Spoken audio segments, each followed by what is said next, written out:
This is Channels Television's breaking news.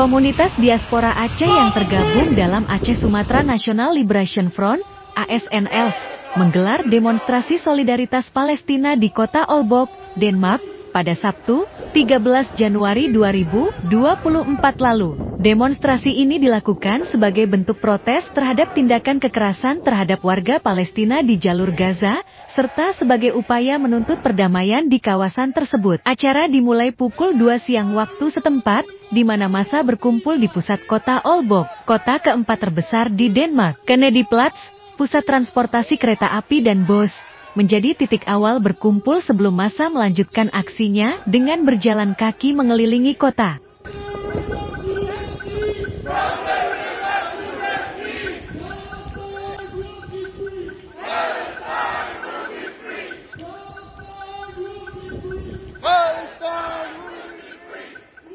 Sementara itu, di waktu yang sama, dipajang spanduk besar bertuliskan, "The People of Aceh Sumatra Stands for Palestine." Seorang peserta lain menegaskan bahwa kewajiban umat Islam untuk membela penderitaan rakyat Palestina. Penting untuk dicatat bahwa banyak peserta berasal dari berbagai macam etnis yang ada di Denmark. Perhatian khusus berasal dari Aceh, merasakan solidaritas dengan rakyat Palestina. Mengingat pengalaman mereka sendiri, juga dulunya pernah dizalimi sebelumnya oleh Indonesia Jawa. Oleh karena itu, sekali lagi, perwakilan ASNF Denmark adalah satu-satunya peserta yang membawa spanduk besar bertuliskan rasa solidaritas sesama bangsa yang pernah dizalimi oleh penjajah. Meskipun di tengah cuaca salju, mereka tetap bersatu dan berkomitmen untuk turut serta dalam aksi damai di kota tempat tinggal mereka. Diaspora Aceh di Denmark juga mengajak komunitas muslim di kota Aalborg untuk bersama-sama mengekspresikan solidaritas mereka.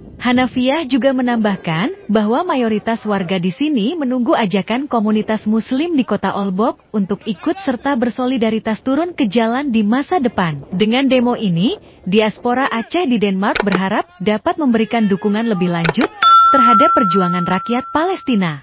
Merdeka! Merdeka! Merdeka!